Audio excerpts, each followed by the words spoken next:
Y'all, can we just talk about, you guys weren't even here on the recording 5 seconds ago. Kelsey came on and we were just like all laughing and immediately like, we love you.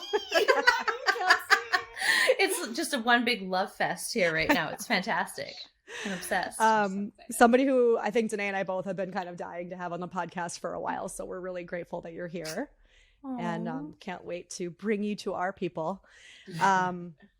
Why don't we start here? Because we're always curious with our guests what your kind of lead up was or what the life path was that kind of brought you to where you're at now, right? Like doing the work that you're doing. How did you get here? How did you become you? Well, I was born on July 27th, 1982. Well, I mean, like a lot of people, I'm sure, like the lead up to this point was, just a lot of experiences in my family system and in my relationships that just weren't quite clicking the way that I intuitively knew that they could. Not that they should, but that they could. Yeah. And I was like, there's gotta be like a piece that I'm missing here that I just wasn't taught. And so it literally sent me down this path, and I started with personal development. Like I'd done a little bit of therapy when I was in high school, when my parents' relationship was starting to combust, and we all went to the family therapy and I had to do individual therapy. And it wasn't the path for me at that time. Like my system was like, like it was so tightly wound that I didn't trust anybody. And I certainly was not going to trust a therapist that I didn't know that, was going to go back and tell my parents what I'd said, which is what had happened. Yeah, especially as a teenager, right? I worked with a lot of adolescents when I was in my training, and they are a special breed. Oh, love them, but a special for breed. Sure. And so like that just wasn't my path. So of course I went into the phase of being a wrecking ball in my life. And just like slaying dick and just dating dudes and just being a relational wrecking ball. And then Sorry, I have to laugh. Just I love you. Fucking love that you just said slaying dick. I'm gonna use that. Well, that's literally what I was doing. I mean, yeah, I went through that phase too. That's probably why I love hearing you say it so much. That's right. And like I had zero reverence for relationships at that stage, because I was like, relationships are the thing that caused me so much pain. And so I'm just going to remove that piece and like turn my heart off and like go through the motions. And I was someone who I learned could have sex without getting emotionally connected, only because I was not emotionally available. And so I went through that phase, and then I got bored. Like, this is boring. Like, there's not a lot of depth. There's not a lot of richness. It's just kind of going through the motions. Same story, different person. And that kind of led me into university, where I did my degree in sociology with a specialization in gender, sexuality, and women's studies. And that really sparked something in my system. I was like, oh, there is something deeper. There is something more. I did a lot of spiritual studies also in my university days, which kind of balanced these two parts. Like this part that is so interested in the psychology, but then this other part that's really interested in the spiritual side of things and the depth that's available there. And so that started to transform my relationships. I actually did 2 very long-term relationships after that. And when the second one ended, and him and I, like the reason that it ended, and it's so weird, I had a dream about him last night, right before I came on here, but we had like all the pieces kind of fit together except the spiritual piece. The spiritual piece was the one thing that was missing between us, and it was the path that my soul was starting to carve. And so I ended up leaving that relationship, finding personal development. And inside of finding personal development, I landed in a community that was very personal development and spiritual development oriented. And then it literally just started this wild ass journey that I've had for the last 13 years of building a business and teaching about relationships and like trial by fire. Like I will not lead people through something that I have not done myself. And that's just my personal line of integrity. Like I can learn a lot of things, and if I'm not applying them in my life, I will not give them as, you know, an authority. Like I won't stand as an authority being like, I know everything and you should follow me and do what I say. I just won't do that. Yep. I'll be honest about where I'm at, or that this is a piece that I'm not quite all the way through, and that there are other people who are more embodied in that teaching that, you know, could be the guide at that point in time. So like really my whole relationship life has been the foundation for the work that I do in the world. And, you know, going through really traumatic relationships, really beautiful relationships. My current body of work was born out of an emotionally abusive relationship that I was in for 4 years. With someone who is also, you know, a pretty big name in this community. And like, that was such a mind fuck, because I'm like, how can it be like everyone thinks he's like the most incredible person in the world, and then in the back end, this shit's happening in our relationship.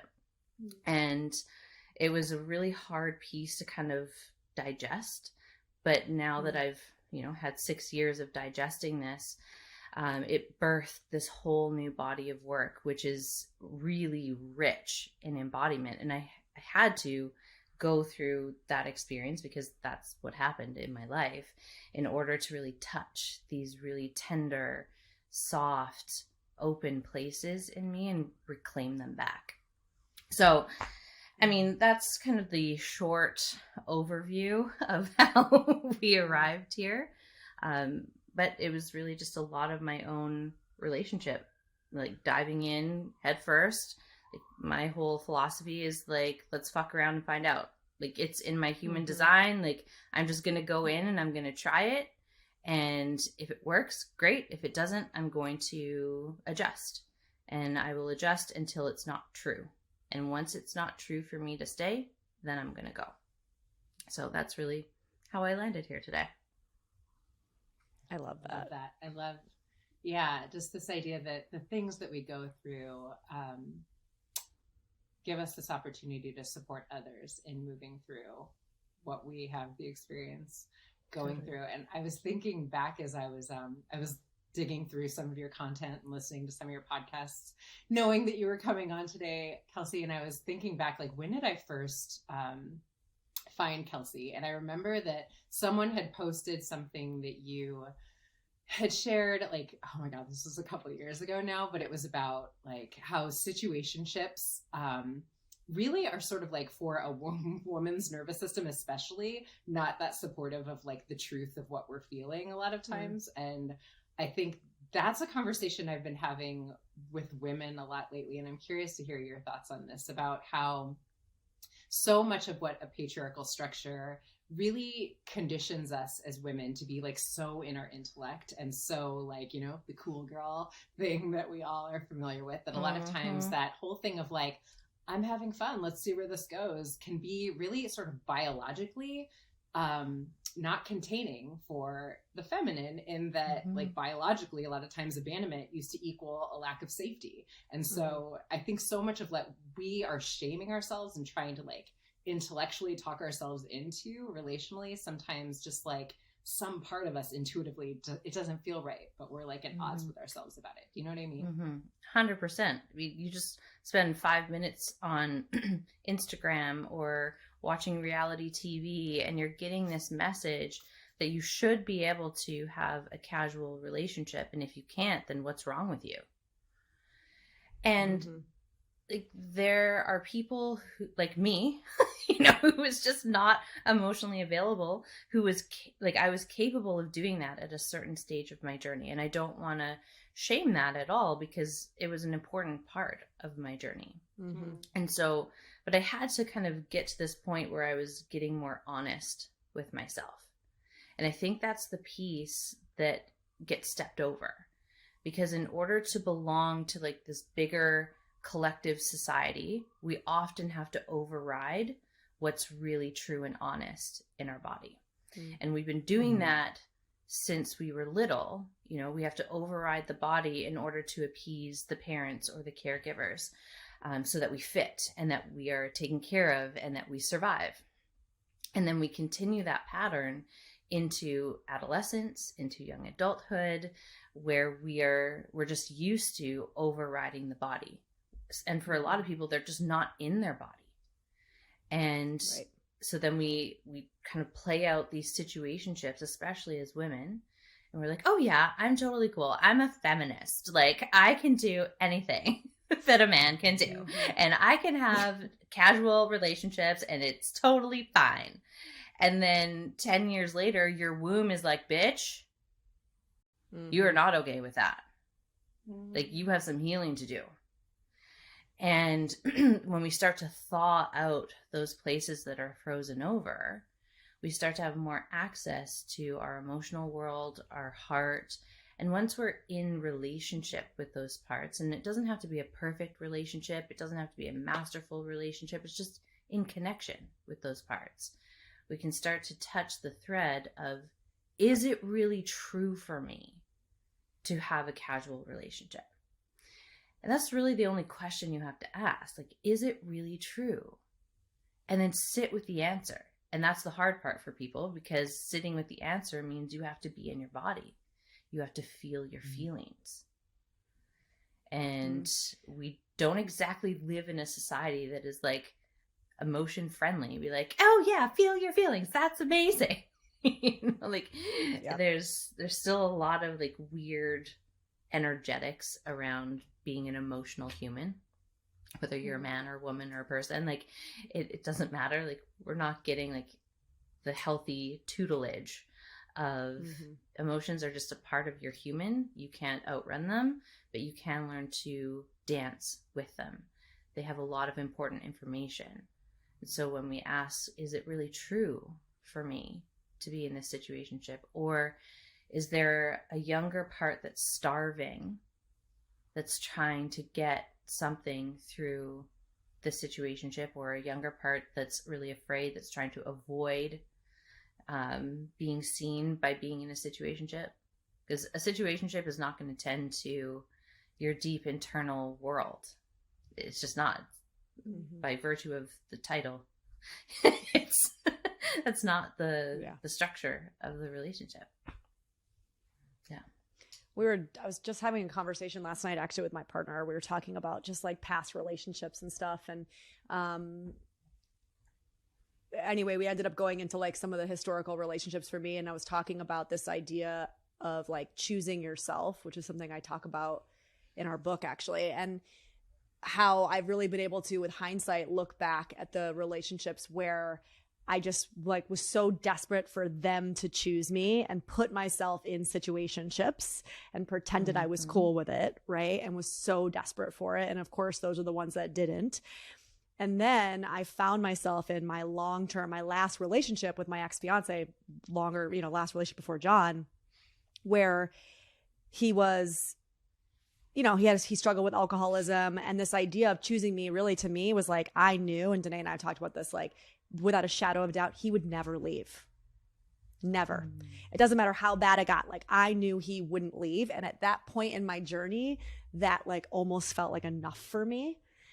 But also at that point in my journey, I started yoga, I started therapy, I started all of this stuff, right? And so at some point you go through this journey, like you said, and you're like, but wait, is this true for me?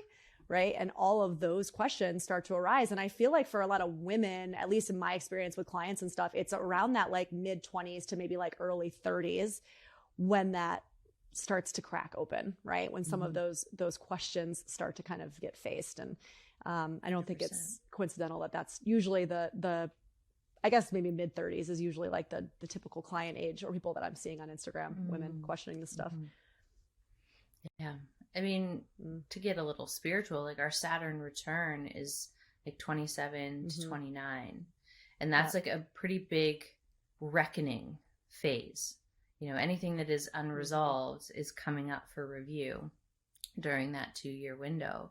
And so it's not a surprise that like we go through that portal and then we're starting to question like what we're doing and how we're doing it. And like, is this really true for me?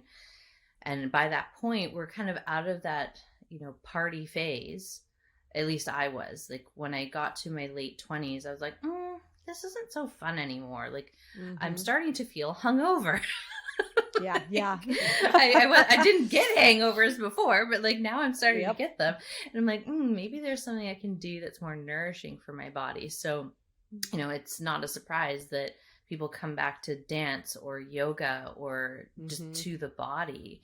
And once you're coming back to the body, the next natural step is to look at, well, the way that I'm constructing my life, is that in service to the way that I want to feel? And if I'm doing all these things like drinking my water and like eating my greens and my protein and working out, and I really care for my well-being in that area, like, and we start to pivot into the world of relationships, like, am I bringing that same level of care and devotion to the way that I'm relating to the people that I'm choosing? And then it can become like this kind of almost like second awakening where we're like, oh, that's the area that's kind of out of sync. And this is what I can do to tune that up a little bit. And, you know, maybe I should stop saying yes when I really mean no. Or, you know, stop choosing people who just want casual when I really want something more devotional. And it's totally okay to want the devotional thing, to want the deeper, richer commitment. It's also totally okay to want the surface and the situationship and the casual. It's just, you got to be in right relationship with what is really true for you. Otherwise, it's going to get wonky either way. And I've seen that where people get into serious relationships where they're not actually ready for that. And that causes a lot of damage too. You know, the same as like if you're in a situationship and you want something serious, like there's damage both ways. And there are people out there who want what you want, but they can't find you and match with you if you're lying about what you want. Truth is, you know, a really important part of having healthy relationships. I love that. I've never heard someone discussing conscious relationships or how to approach a little bit, excuse me, doing relationships a little bit more consciously in the way that you just spoke to that. I wrote it down. Like, the way that I'm constructing my life, is this conducive to the way that I want to feel? But bringing that into the relationship sphere just feels really potent. You know, you were speaking about Saturn return, and to me, I always think about that time in our lives. Vanessa and I come from a depth psychology background, so Carl Jung spoke about that period of time as sort of when the individuation process begins, and it feels like you have some sort of a connection to depth or a background. And like Vanessa and I were saying, you speak about shadow work a lot, and I'm curious how you came to have an understanding of shadow work, or how that came into your work. A lot of that came through that relationship that I spoke about that was emotionally abusive. Like, that relationship was one of the most transformative relationships of my life. While it was traumatic, it was also deeply transformative. And right from the beginning, like, we got into a relationship. 6 months later, he just came over for dinner and was like, I can't do this anymore. Bye. And the depth that I kind of spun out into, like, me being like super logical at this point, I was like, this isn't matching up. Like, we've been together 6 months, and like, I know that that's a significant amount of time, but like, it's not like the emotional reaction that I'm having here isn't really lining up with what happened in our relationship, the depth of the relationship. So there's got to be something else going on here. And at that time, I had a really deep meditation process. So I was sitting in meditation, like just essentially like giving it up to God and being like, okay, show me what I'm not seeing. And then it started to drop in. I was like, well, you're trying to literally extract the love from him that you actually want from your father. And you're like playing out this dynamic with him where you're trying to get him to approve of you, to validate you, to like pump your tires in the way that you deeply want your father to do that. And instead of like doing like this really crazy, like very emotionally intense drama thing, like why don't you just go to your father and ask directly for what you need? And it had never crossed my mind to do that. And I know that that's not the case for everyone. Like not everyone is able to do that. But my relationship with my dad is in a place where I could. And that was like my first taste of like really getting into these unconscious parts and these parts that I had like shoved off or villainized or made wrong, and like bringing them into right relationship with the wholeness of my human. And then then we got back together after like this whole thing with my dad got repaired, and then we got back together and we were together for 3.5 years after that.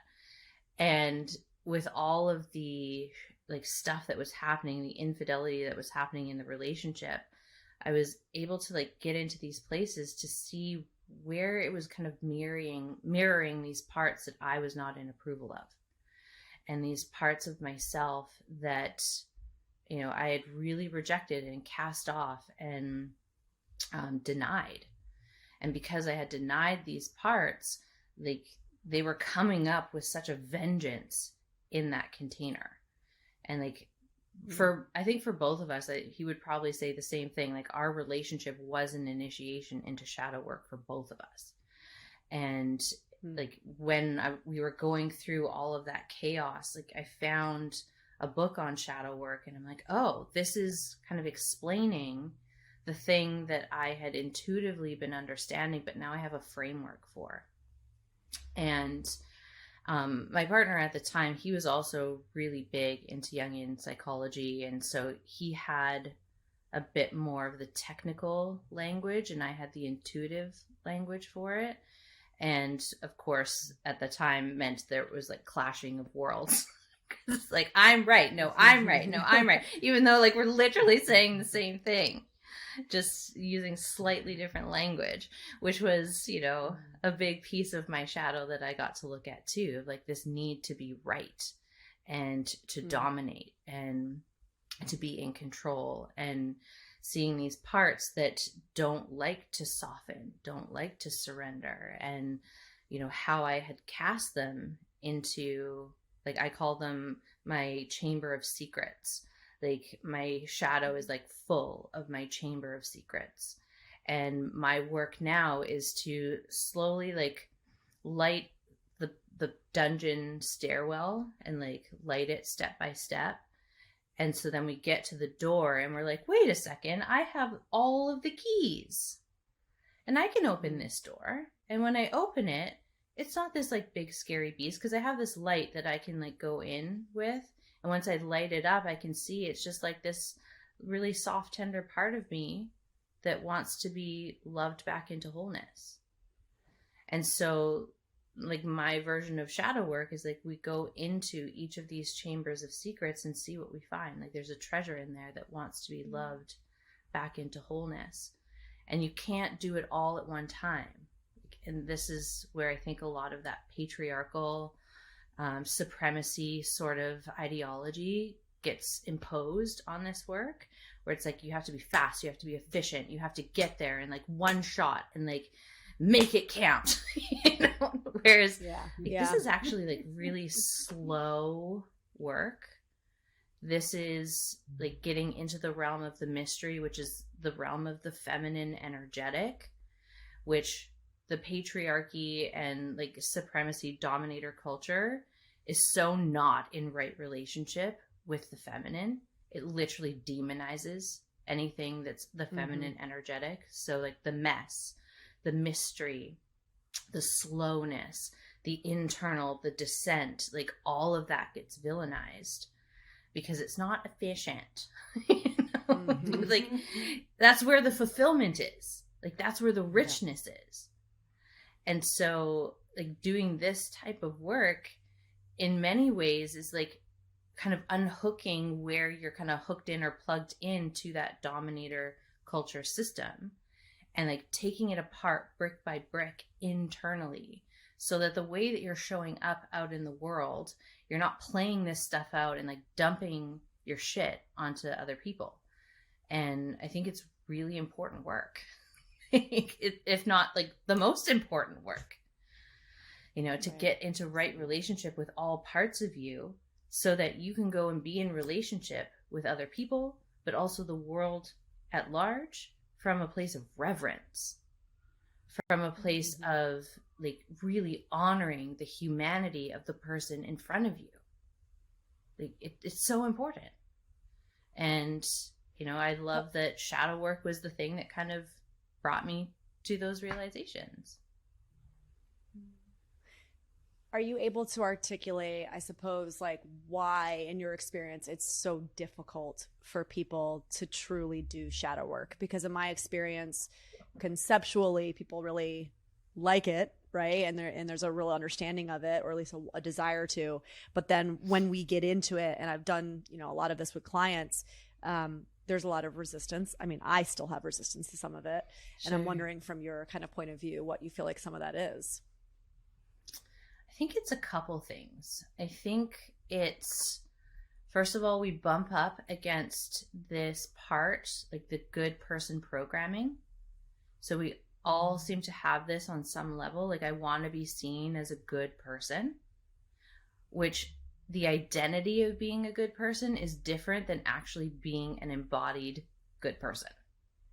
The identity will have you like doing things that are actually really harmful in relationships because you want to keep that image up, right? You're not in relationship with the true thing. So I think level one, it kind of whacks this identity of being a good person because you have to look at the ways in which, you know, you might not be a good person by that standard all the time.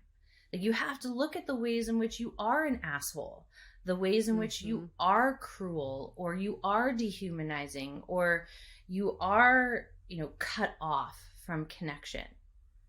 And like that's painful stuff to deal with.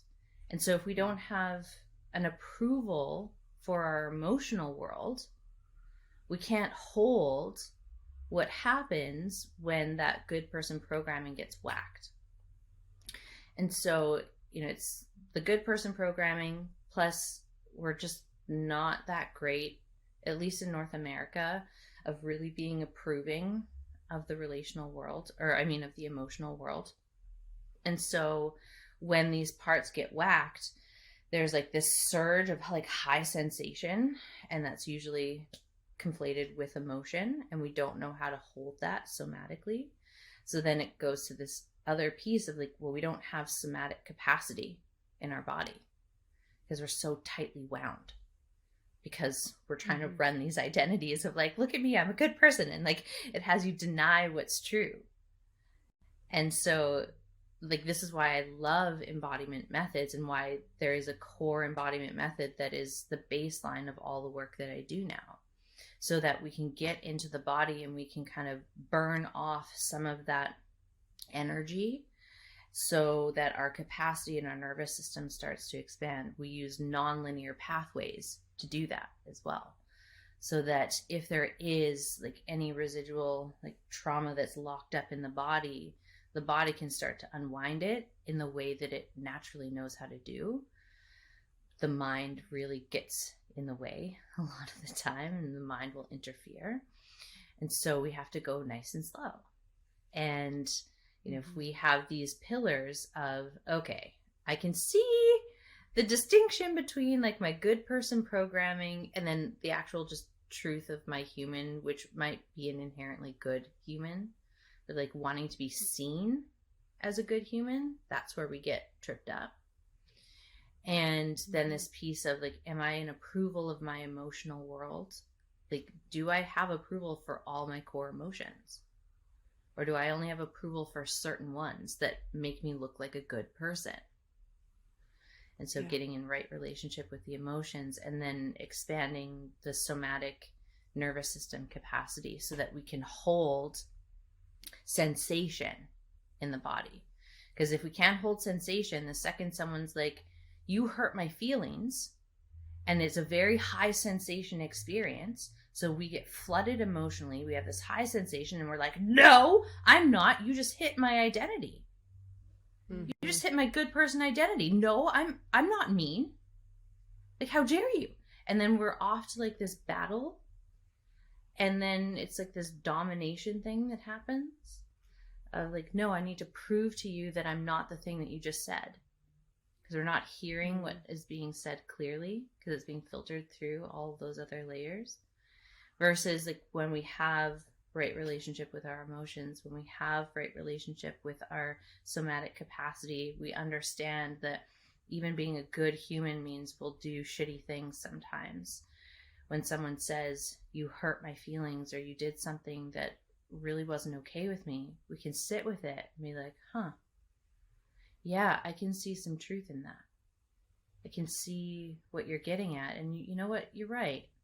That wasn't okay for me to say. And then once we're there, like, and we're meeting reality, there's an opening that happens relationally. When that opening happens relationally, then we can get to repair. Then we can get back on track with each other, being like, okay, well, how do we make this right? Like, and then I might go do a little bit of shadow work and be like, what was that about for me? And then bring that back and be like, okay, this is actually what I can be responsible and accountable for. Like, this is the part that got whacked when that happened. And that's, why I said the shitty thing to you in the first place. And it could be so simple as like, I haven't been caring for my human. I haven't been getting enough sleep. I have not been nourishing myself. I was really dehydrated. And like, I now see when I get like that, I'm not very relational, am I?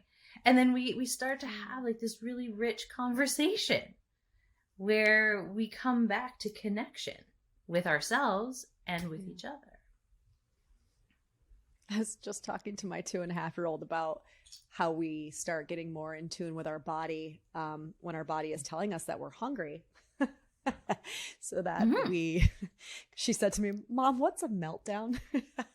I was like, well, because she had just had one. And my friend and I were like, oh, here's the meltdown. She said, and I said, well, that's when we're feeling all of the things at once, angry and sad and frustrated and hungry. And I said, and it overwhelms us. And I said, so we're just going to keep working on getting more in touch with your body. So when your body is telling you you're hungry, you can tell me that so that we can get some food in your belly before you have all the feelings. And I said, because Mommy has meltdowns when she's too hungry, I was like, too. She gets a little hangry like her mama. Yeah. I told her that. I was like, I'm the same way. I get overwhelmed and have meltdowns too. But it is. I mean, this is like the teaching of the body, as silly as that sounds. I mean, that's an example of it. It's like getting really clear on what your body is telling you, and then the emotions that are then connected to that body oriented experience, right? Before they then turn into, now I'm disconnected from self and disconnected to relationships, because both of those two steps have kind of been, overlooked or bypassed. But it's just, it's funny how it's even at this age. Well, that's actually where it starts, and for a lot of kiddos, they don't have a mama like you who knows that and who can really like take that apart and be like, oh, this is actually what's happening, and like this is what we're going to practice going forward. And so a lot of kids grow up like having to override that, or like they don't get that mentorship from their parents or their caregivers, so they've literally built a whole life by the time they're 28, like 28 years of like having like this chaotic like internal experience where we're not listening to the body. We're having to override, like, You know, when you are a little human and you have big feelings, and then the adults around you are threatened by those big feelings because they can't be with their big feelings, then you learn how to shut down those big feelings and stop listening to the body. Right. And then when we get to like our Saturn return, it's like, welcome back, 2-year-olds. Like, we're going to start at the beginning. We've been waiting. Yeah. I just have to name, Kelsey, there's something so intentional and poetic about the way that you explain everything you're saying. It's so, like, even speaking about parenting as mentorship, like, it's just like my heart's like, oh God, I just have to say that out loud because I am obsessed with it. But something Vanessa and I were talking about before you came on that I'm a little curious to hear what your thoughts are. I too, as you spoke to this before, am very much obsessed with how we do relationships in a way that I think brings a little bit more honesty and fulfillment and, you know, truth into our lives. And I feel like there's a little bit of an unspoken war of the sexes that is coming into the space of reckoning from my perspective. You know, as I'm working with couples, I think there's something that feels like it's almost like, I don't know, Vanessa, like, what were we saying? It's like something in the content right now. There's a lot of lashing out and a lot of like, whoa, did you just say that out loud, bro? Like, what's happening? It's I'm calling it right now. Also, it's like a little bit of the fair play effect. Like, I think she sensed it. She jumped on it too and kind of like lit another fuse. And I think all the content I'm seeing is just like, claws are out. I'm just curious to hear. I know. Your thoughts on this moment that we're living through, because I do feel like there's a rise of the feminine that you were speaking to, all of this like thousands of years of suppressing and rejecting the feminine in all of us is sort of coming to a head. But I'm curious to hear your thoughts on this moment in history that I believe we're living through. I mean, I'll be totally honest. I think it's a total shit show.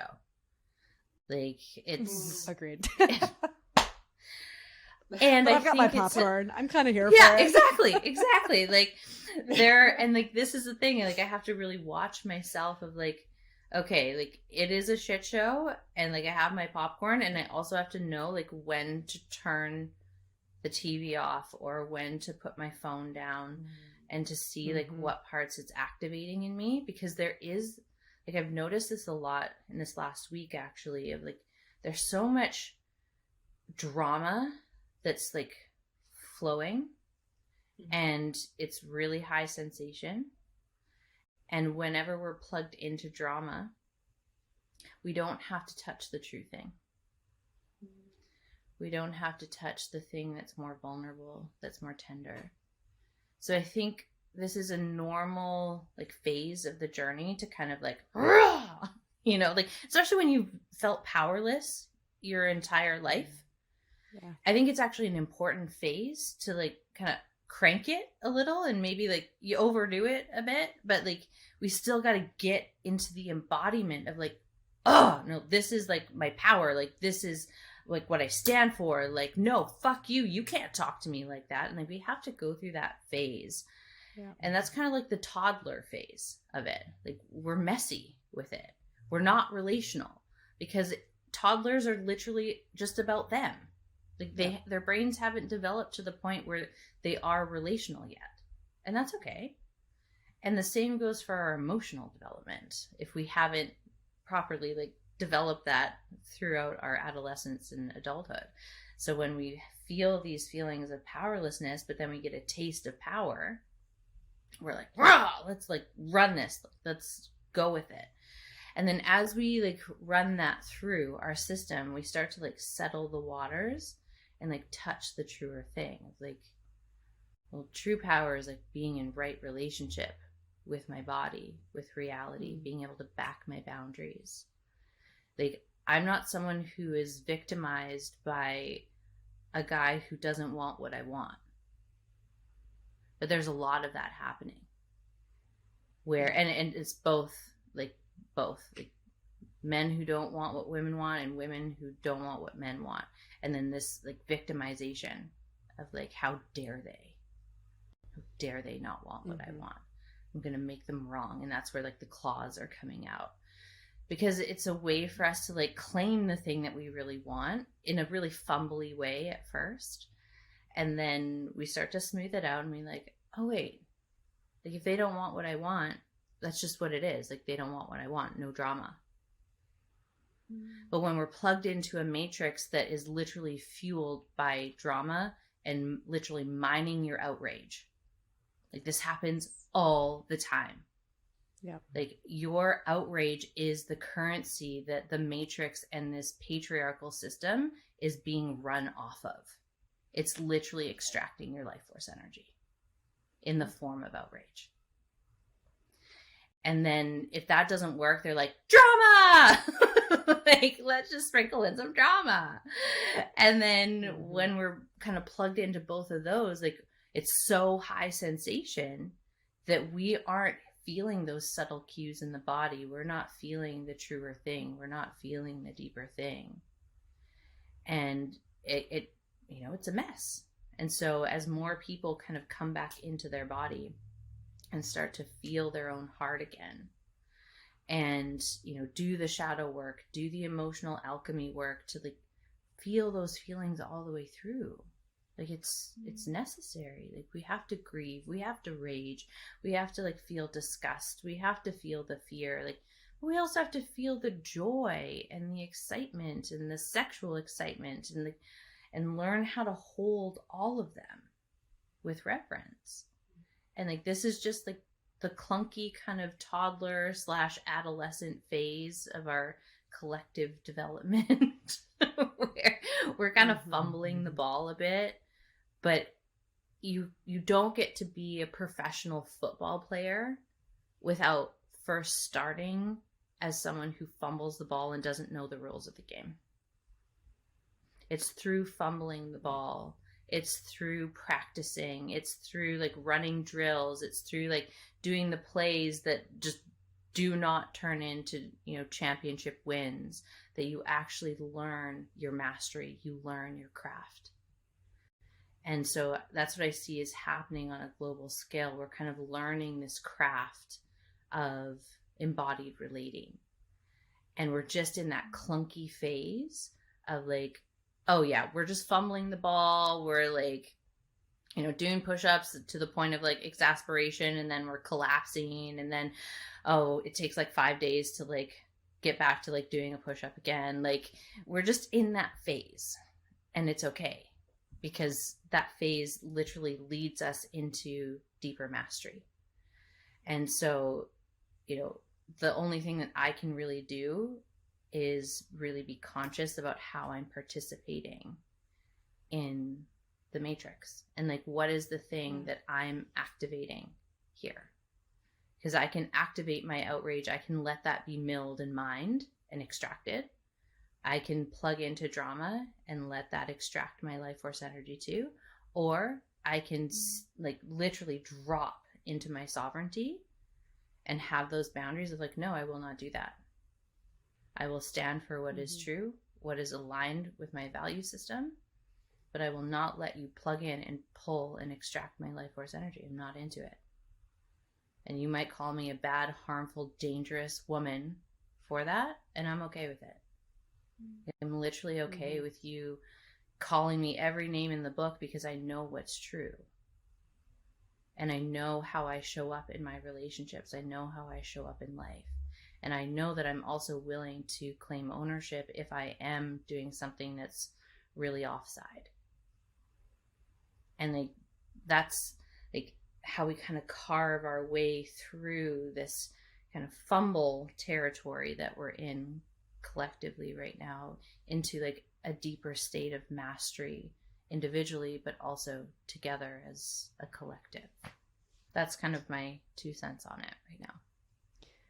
Yeah, I think it also going back to the shadow conversation we were having. I mean, Danae and I talk, I mean, obviously there's the collective shadow and how much it's been kind of brought up continually in the last maybe say 10 years or so, obviously with like social media and just it's more on display. But I also look at the importance of the spirit, like whatever you want to call it. So whether it's the spiritual psychology aspect, whether it's just being in touch with spirit, you know, whatever your version of that looks like. I mean, when I think about how Jung was so clear on how the two could not be separated, like the process of psychology and that kind of inner development and spirituality and connectedness to spirit, how they are intrinsically linked, right?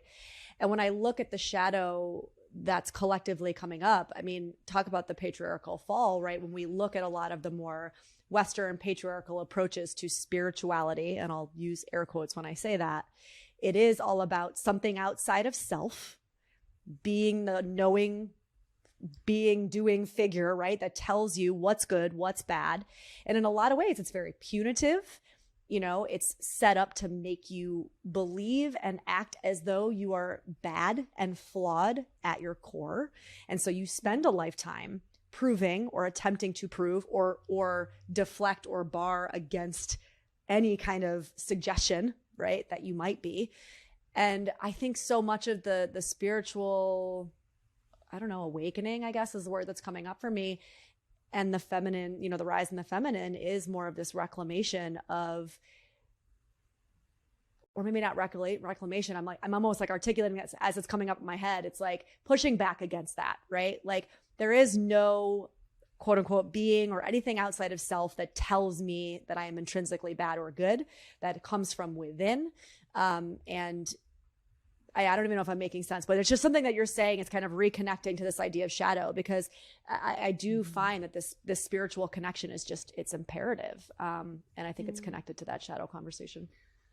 100%. And like traditional spirituality is like this up and out thing. Yeah. Like we are trying to like ascend the body. But like, yeah, we are human on Earth. Yep. And like the Earth game is in a body. So to me, like that doesn't make much sense. Like where we are kind of denying the feminine aspect of the down and in. And like we are just jumping right to the up and out. Like we're literally trying to like get out of our body. And then, you know, we play this patriarchal spiritual game of like, you were born a sinner. So you need to spend your whole life trying to make daddy happy again. Yep. Sky daddy. So that maybe in the afterlife, you might be liberated. And to me, the thing that does, it fucking enrages me. So like as a therapist, right? Or somebody who sits with people, like it's so activating because it's just so much of what gets brought to us 100%. Is that storyline playing out in life, right? Yeah. Deeply damaging. You know, deeply damaging. And what that does is like it kicks in that like good person identity of like, well, I need to prove that I'm a good person throughout my whole life, because if there's anything that, you know, on Judgment Day that comes up, like I might get thrown into the pits of hell.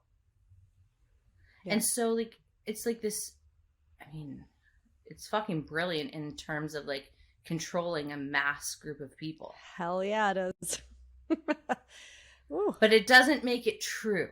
And that's not me saying that God's not true, spirituality is not true. Like, that's not it at all. It's this like distortion of truth that's happened.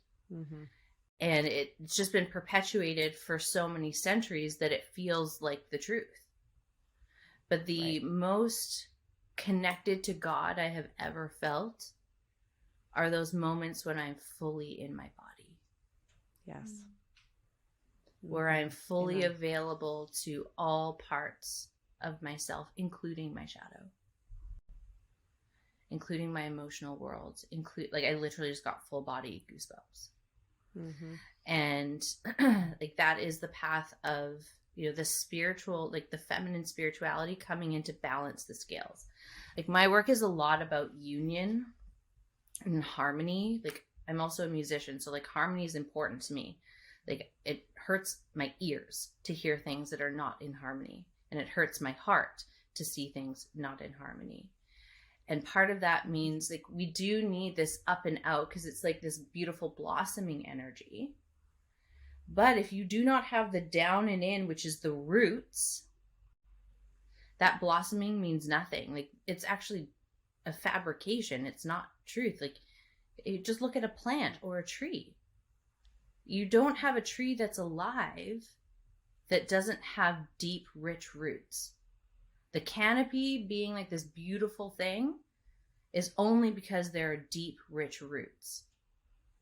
And like the tree is going literally down and in to the earth for that sustenance to come up and out. And like, to me, that's kind of the balance that's like trying to recalibrate here, is like, we need to teach the down and in.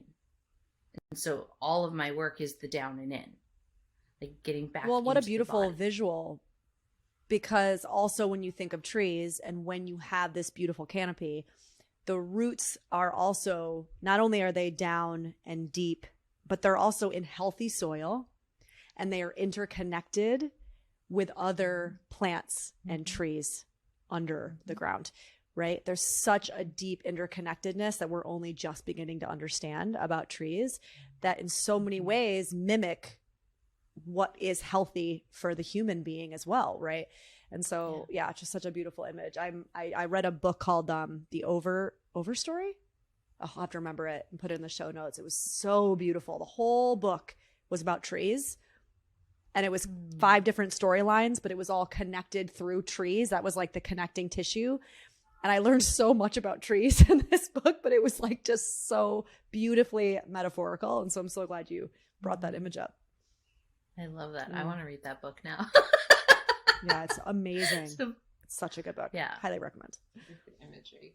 Well, I feel like we could just sit and listen to you all day, but we want to be respectful of your time. So we have a lightning round of questions that we ask all of our guests. Okay. So who have been, your greatest teachers, mentors, people who have impacted your path up to this point, whether people you know or just people whose work you really resonate with?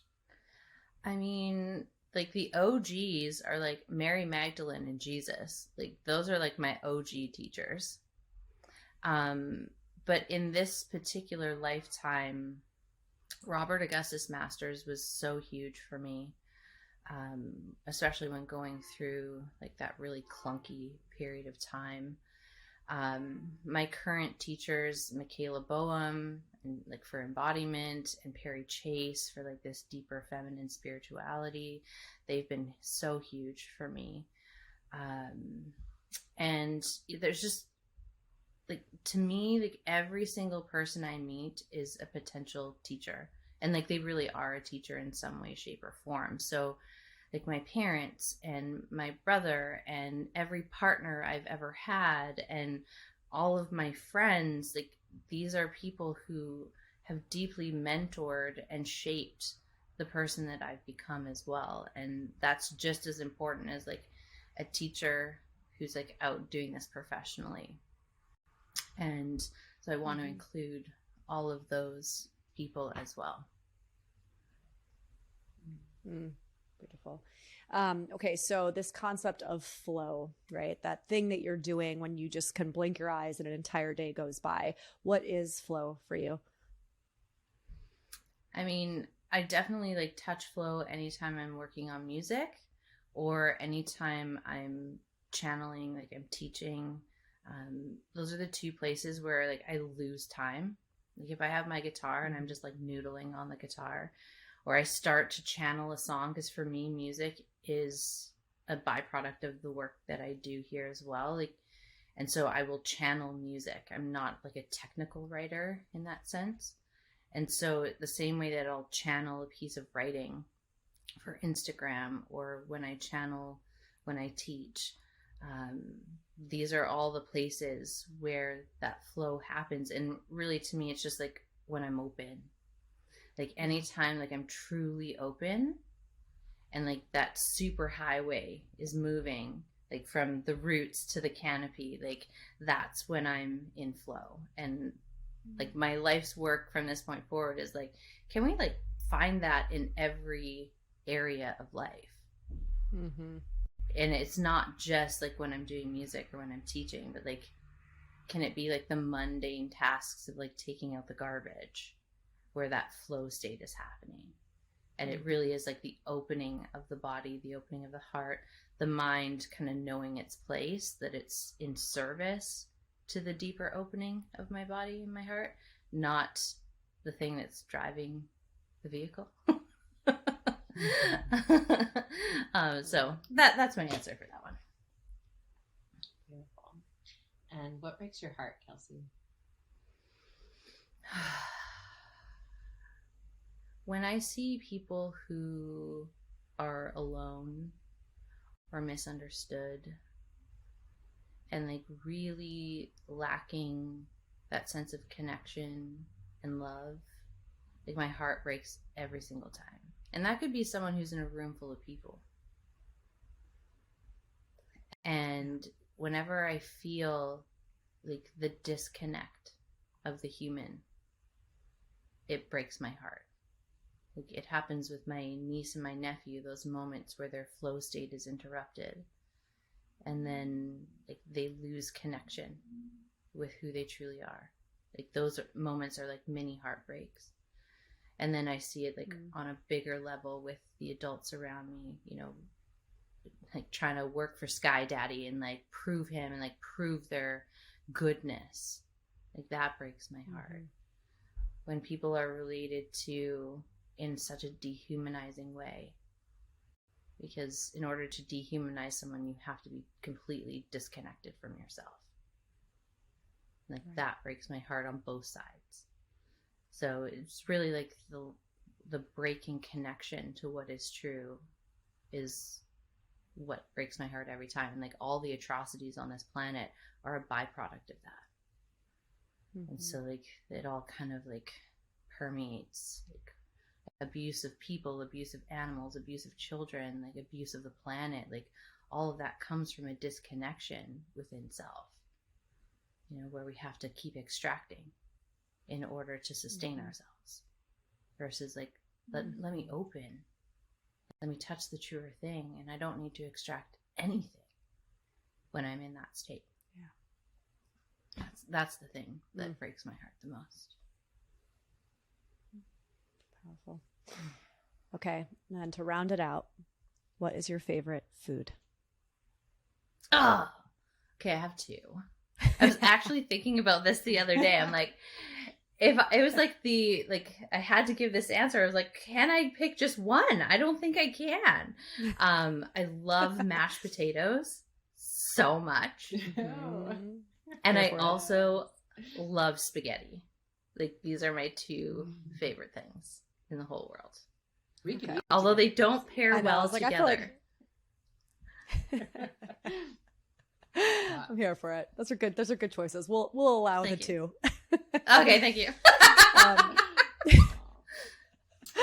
Well, Kelsey, tell us where, you know, our listeners can find you. Are you working on anything new? Like, where can they connect with you? Sure. So Instagram is where I tend to be the most active. I'm starting to get more active on TikTok, although it goes in like phases. I'm like, I just don't want to be on here. But Instagram is the place that I come to on a regular basis, and I will show up there. So you can find me at Radical Self Love on Instagram.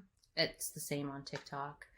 And I do have a few new things that I'm working on. Like the whole path of my work is starting to really like carve itself. And like we finally had this really critical piece drop in a couple weeks ago. And so like there's this whole path to my work, which you can find at the creatrixmysteryschool.com. And I teach embodiment classes. I do like a 9-week embodiment series to help you get back into your body, like really work some of those alchemical practices. We actually work with archetypes in that container. And then I have an intro container, which is like a rolling container. You can come in at any time. There's no start date. There's no end date. There's just as long as you need to be in there. That's called Reverence. And it's really getting into the attunement of emotional artistry. So like getting in right relationship with your emotions and some foundations for relational mastery. And then my upper level path is Initiated, and that is the foundations for relational mastery. And as you can imagine, being called Initiated, it is literally about walking through the fires of everything that is untrue. So everything that is untrue in your life gets burned away piece by piece. And it's a very slow path. It's a 2-year path, so that we can go nice and slow. We're not just like lighting a bomb and blowing up your whole life. We're taking these pieces that are untrue apart piece by piece so that it's sustainable. And you can really step into relationships from a place of mastery and embodiment, and like having the skills, but also the emotional attunement and the embodiment to hold the relational dream in your heart. So those are like the pathways if you'd like to do this work together. I also have a podcast. You can listen to that. Like, there's so many things. Like, if you're not quite ready to come through the gates, and I really trust that. Like, if you're not quite ready to come through the gates, like, I'm not the type of person who's like, that's a limiting belief. I'm like, okay, I trust your body. Like, I trust your knowing. Like, you know you the best. And it might be not the right time. It might be out of range financially. It might be out of range emotionally. I might not be the right teacher for you. So I really trust that. And like, so I really want to say that, because when people come in, it's because the deeper thing in them is moving them in, and they trust that. So we're already on a foundation of right relationship with reality. We're not using any of those like tactics and manipulations of the patriarchy, like to get you to override your body in order to do the thing that makes me happy. Like, I'm not into it. And so like, you will not find that with me. Oh my gosh. Love it so much. Kelsey, I read something yesterday that I'd never heard before that said that Carl Jung said a mystic is someone who is uniquely tapped into the experience of the collective unconscious. And I just kept thinking so often as I was listening to you, you were such a clear example of what it is to be in the presence of a mystic. I think you are just such a gift. Thank you for coming on and sharing all of your wisdom, and just really appreciate you. Thank you so much. It's quite an honor to be here with both of you. Like, I just love both of you and the work that you do in the world, and I'm so happy that we're connected, and I look forward to having you both on my podcast too. Like, that would be so fun to bring you both on. Let's do it. That'd be great. Okay. Awesome. Thank you so much, Kelsey. Thank you.